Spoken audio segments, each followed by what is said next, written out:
Hey everyone, this is Chris Murdock from Recruiting Connections with me, Chris Murdock, or as my daughter would say, duh. And so I'm here with Yvan. Yvan and I got connected. A mutual, one of his friends reached out and said he'd love to be, I think he'd be great for your podcast. Let's get you guys connected. We had a quick conversation. We immediately knew we would get along really well. And but Yvan, I'm gonna do something that a lot of people just avoid. How do you pronounce your last name so that I can say it correctly moving forward? Well, Chris, I think everybody knows, and I'll teach you how to say it properly. My full name is actually Antoine Yvan Demosthenes Jr. And so I go by Yvan for short.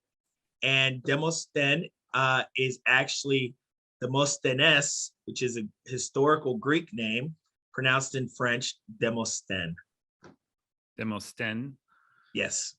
Okay. Because a lot of letters, but it flows. You can't. I tell people don't look at the letters and just trust that it'll come out right. But what's interesting is there are so many people that get nervous and they don't want to ask that question. And so they'd either rather ignore it and just call you by your first name, Yvan, or they'll butcher it. And it's like, I'm from the school of thought, hey, please educate me and help me understand how to say your name, because that's important to me. Yeah.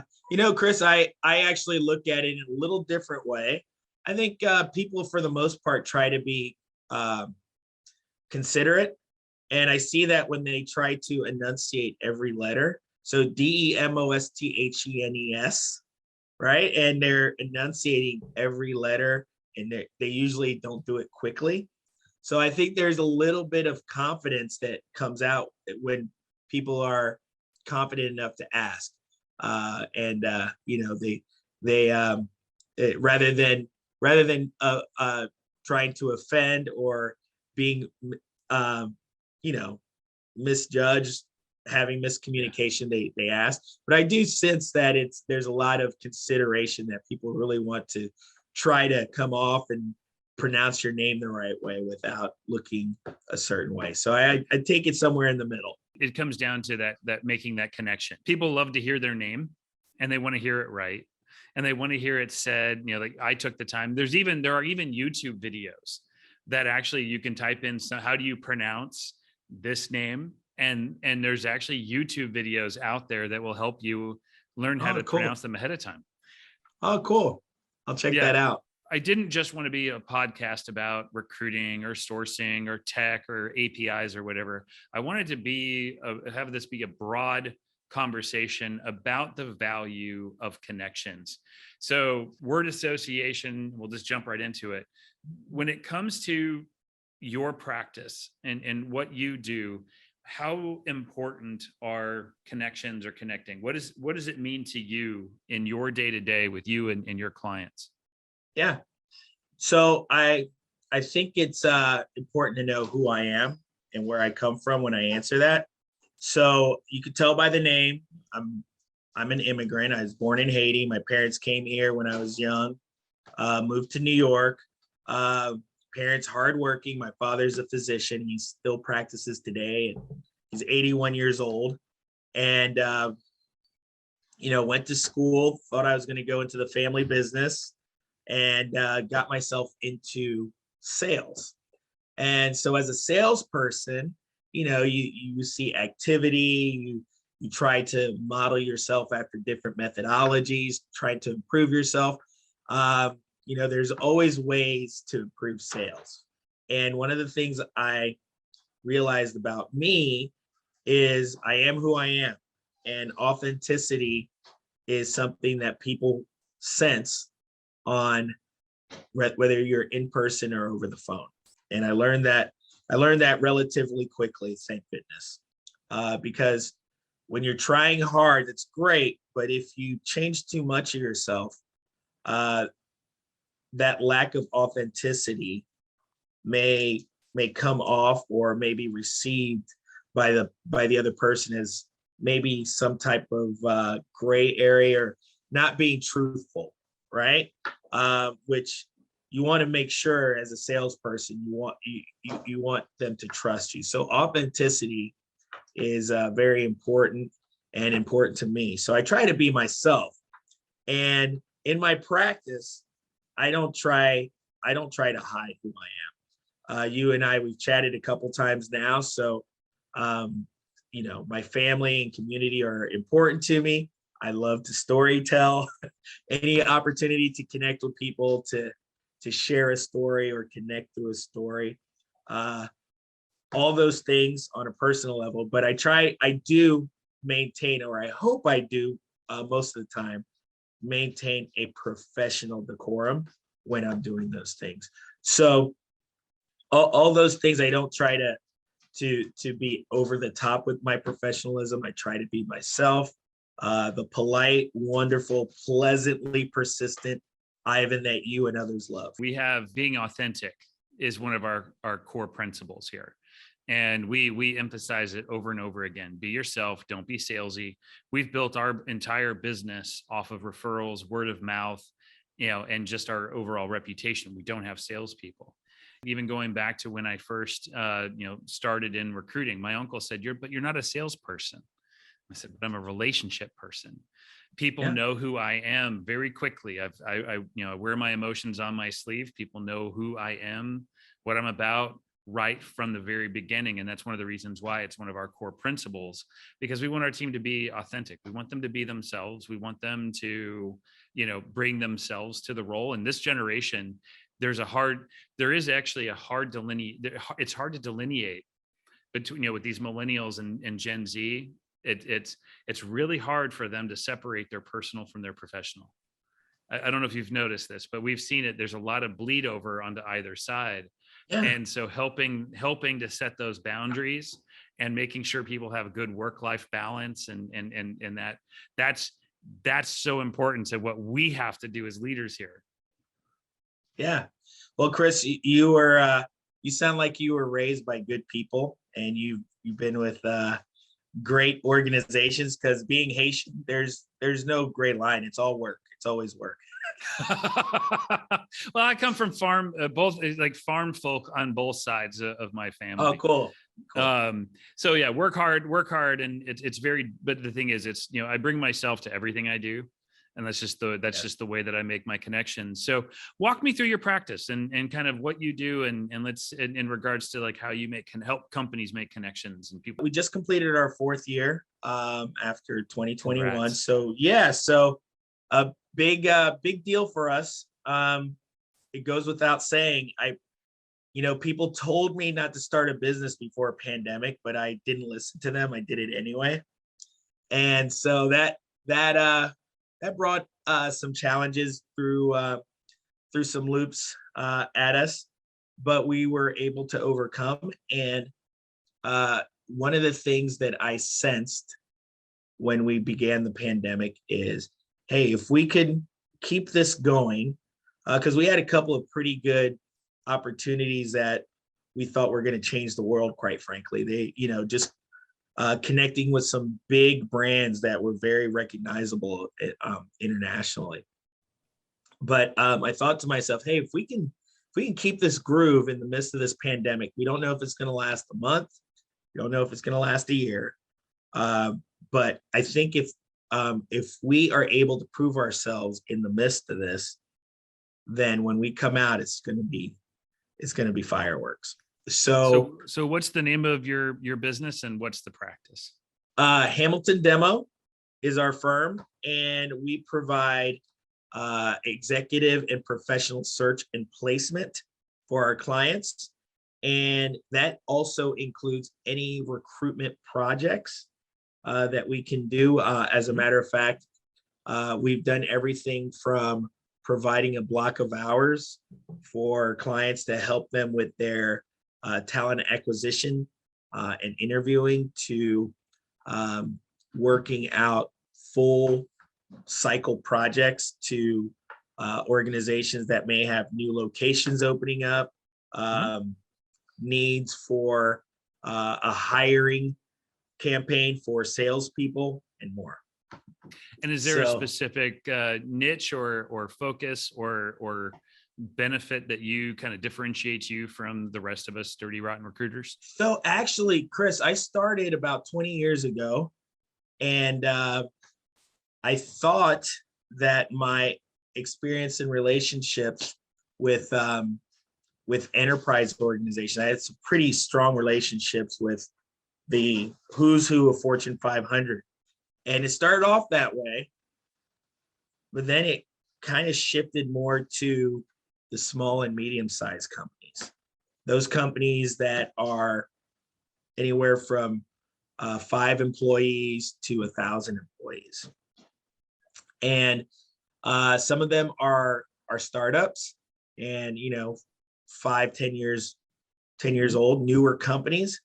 And man, what a pleasant surprise. Yeah, I do still have opportunities with some huge multinational organizations, but what it looks like is I've hooked on to some emerging companies that I've aligned with and providing a service that is helping them grow.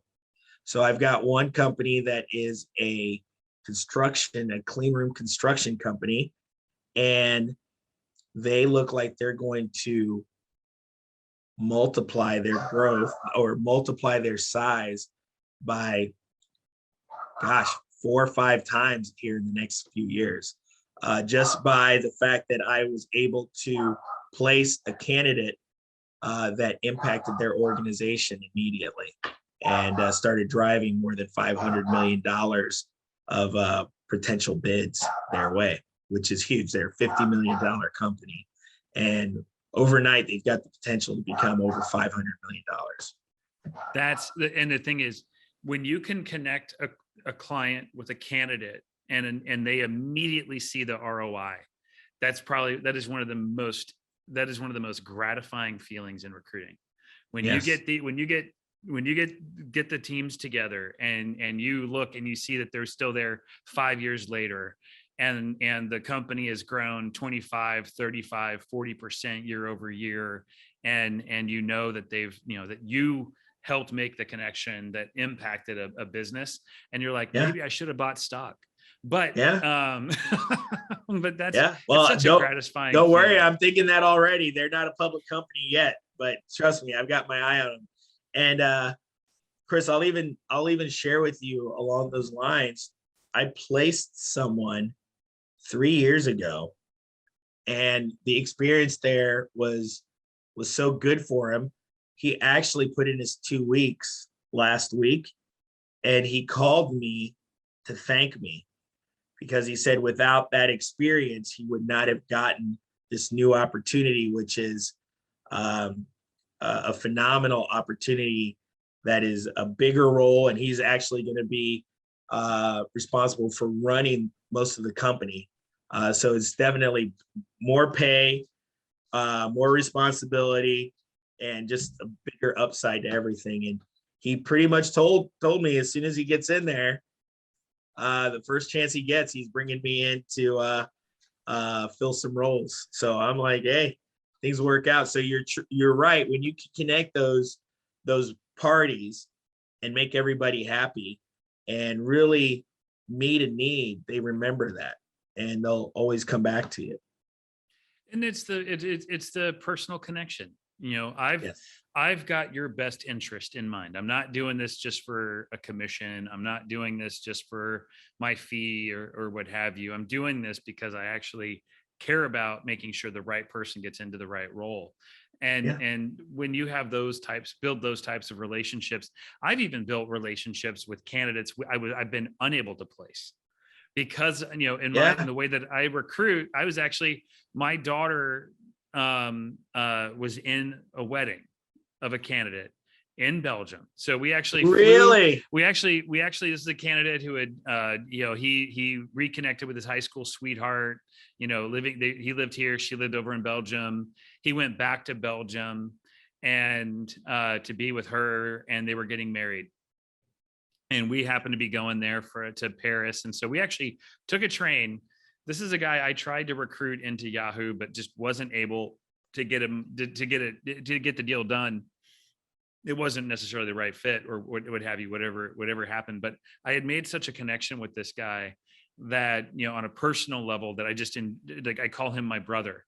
And to the point where we flew to Paris, took a train with our 14-month-old daughter out to this farm outside of just outside of Brussels, so where she could be in the wedding and I could speak, and he had friends come in from all over the world, and we just celebrated him and his wife, and we ate good food. My daughter ate food I'd been wanting to try for years, and here she is eating jamon iberico, and I'd been wanting to try it, and she's eating it by the pound. Oh, that's cool. That's really cool. Yeah. Yeah. So that's interesting that you should say that, because I think we've got that in common. You make connections with people, and not just with the ones you place. You do make some strong connections with those you don't place. And actually sometimes there's someone that the client likes better, right? It's not, has nothing to do with them. They're great. They're a great fit, but there's someone who seems to be a greater fit, right? Or a better fit. And I find that one of the things that I provide in my practice is I like to do a little coaching. And, sometimes that slows down the process, because, I think there's some caring with some coaching. And if you want your client to have the best and you want your candidates to be their best, there's some caring there. And when you see those opportunities, I try to provide that. And some candidates ask for it, right? So I enjoy it's a little refreshing sometimes when they do ask for it, because like, okay, that makes it easier. Let's go for it. So. Well, because you want them to be prepared. And, some candidates are going to do it on their own. They're going to do all their own research. They're going to make phone calls. They're going to watch YouTube videos. But not all candidates have the time to do that. But, taking the time to help them understand what they're getting into and who they're meeting with, and, making sure they understand, hey, this is the role. These are the people you'll be meeting with. These are kind of some of the personality traits that these people have, so they can get a feel for who they're about to go meet, so they're not completely caught off guard. Yeah. And every organization has its own culture. I think that's another part of it too, right? When there are strong cultures involved, you can be the best candidate in the world. If you aren't in tune to that culture, you're starting from the wrong foot, so to speak, right? You got to work uphill. So I love giving whatever experience, knowledge, insight that I can and help coach. Well, and from a anytime you can be prepared. I do a presentation, because I graduated from Vanderbilt, and the mascot is the Commodore, and it's Doors for short. And I created a presentation for the Career Center called Make Your Own Door. And it was DORE rather than, the regular one. I had to change it because I now speak at different universities, and, from time to time, helping people understand how to take control of their job search. And part of it, though, is I do to cover what you're covering. I talk about, how do you prepare for an interview? How do you prepare to reach out to somebody? How do you prepare for these connections that you're going to be making as part of the job search? I'd give candidates the same feedback. I give them the same guidance. Know who you're talking to. Don't memorize the creepy stuff. Like, don't say, hey, how was your trip to Cancun? I saw it on Facebook. That's creepy. Don't do that. I coach them, like, no, look at their LinkedIn, look at their careers, see if there's people you have in common. Those types of things. Yeah. Don't go, avoid being creepy. That's my number one thing in your preparation. No, I like how you put that. That is great. Like, if it's an article on in a publication like the New York Times or Wall Street Journal, something published in a professional publication online, that's great. No, creepy stuff like that. That's perfectly fine. That cracks me up. Well, oh, I had to add that in because somebody went a little too far in an interview and prepared a little too well, and it creeped the hiring manager out. So I mean, well, some people it's fine, but it's too much of a risk. You're right. So let me ask you a question, Chris. Anytime. Because I find that I'm getting a little bit older, and there's rather than having a creepy meter, there's more of a frustration meter with me. And one of the biggest things that gets me frustrated is if I call you on the phone, then call me back, right? Don't text me and tell me you only want to talk to me via text. If I text you, text me back. Don't. And I truly, these candidates, it's never boring, because I'll never understand why, if you're applying for a job, you don't make sure that your Facebook profile doesn't have you sitting there with your tattoos holding guns, right? Or you've got your voicemail cover, saying and doing some inappropriate things to get a laugh. Pictures and posts will haunt you. And actually, I have a good one. So somebody decided, we had two candidates that were in play for a role, and that one of the hiring managers was all set to make an offer to candidate A, and started to Google and did some searches, on this person, and ultimately found some tweets from 5-6 years before where this person was bad mouthing Yahoo. And it wasn't like it wasn't just like a general like constructive criticism. It was expletive laden, and it was still up, and they were found it, and it was really a coin toss. So they ended up going with the other person, who could have still had the same criticisms. They just weren't public. It was a marketing role. Yeah.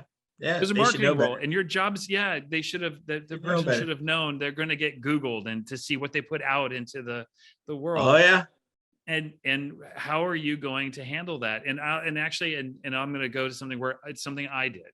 So, I posted, I've been doing, IQ Talent, we were recently acquired by Caldwell Partners about a little over a year ago. An executive search firm.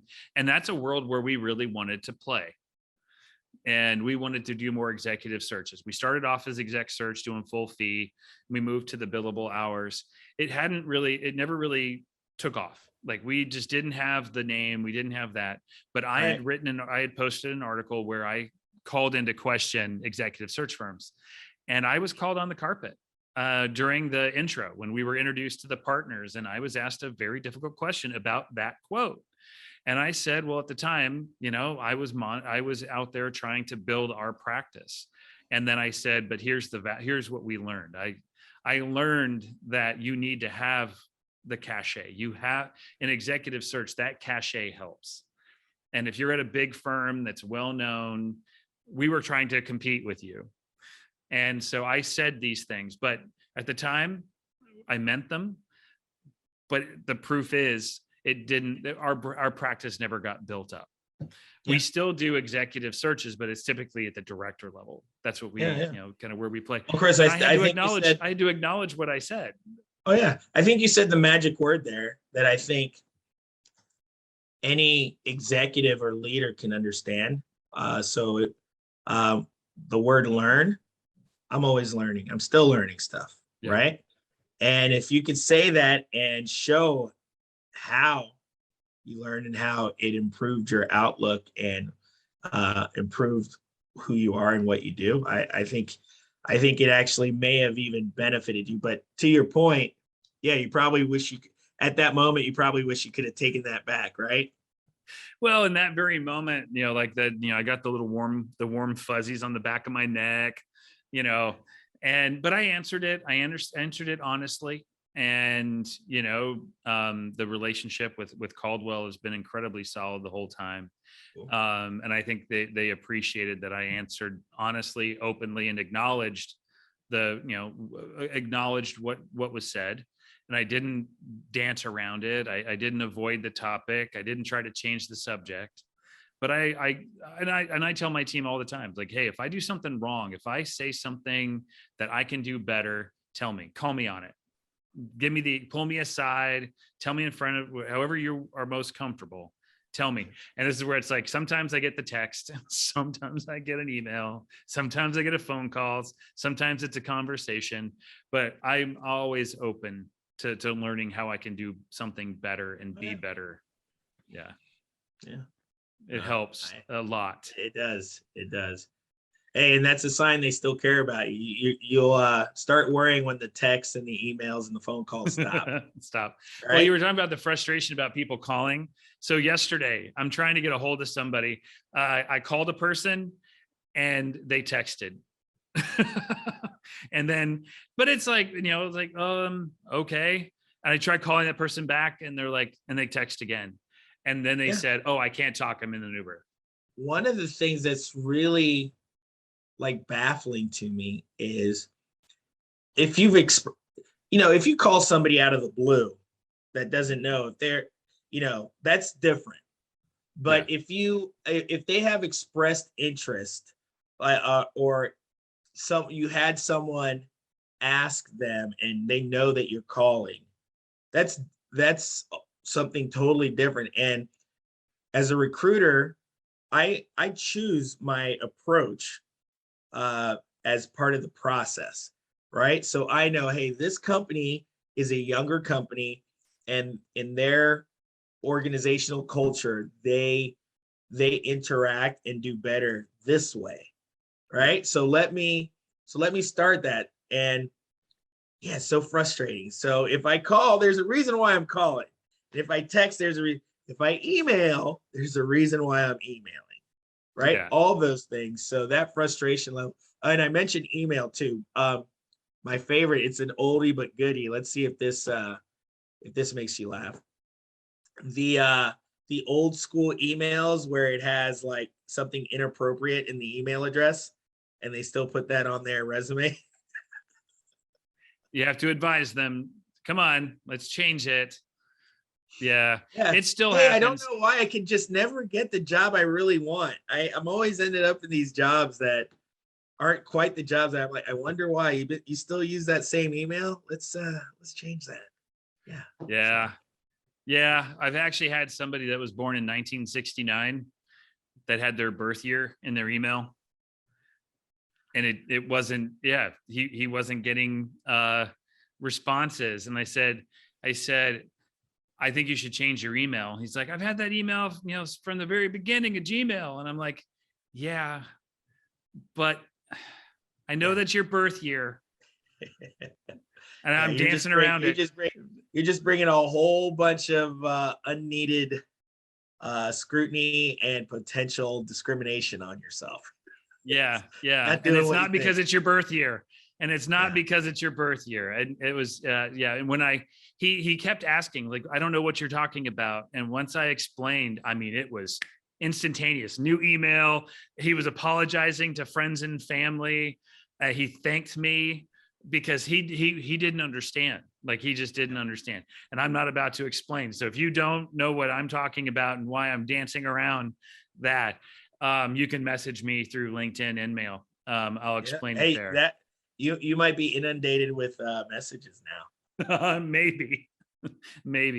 Well, Yvan, I want to thank you so much for taking the time, to jump on the podcast. I've really enjoyed this conversation, but now I just want you to do your shameless plug, and then we'll close it out. Yeah. So Chris, I'd like to share 2 shameless plugs, as you and I are proud fathers of adoring, wonderful young ladies.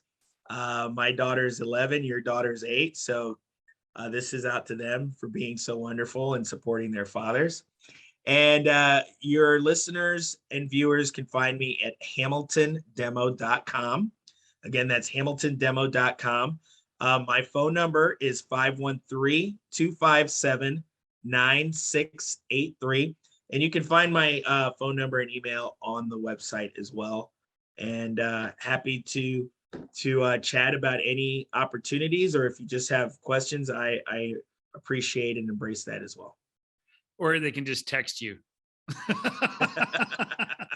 Yeah. Or they may text me. Yes, clients may text me. Yeah, my daughter, at 8, she grabbed her mom's phone. They went to Chattanooga on Monday just for the night with my mother-in-law, and they went to dinner. And my daughter texted me. She said, "Dad, I had the fried frog legs," and she said, "Dad, they were so good." And she said it was just like you explained, that frog legs taste like sweet chicken. And she said, "I would totally eat this again." So now my daughter is she started off with lamb. She likes it on the hoof, like that rare. Yeah. She likes duck, medium rare. She likes octopus.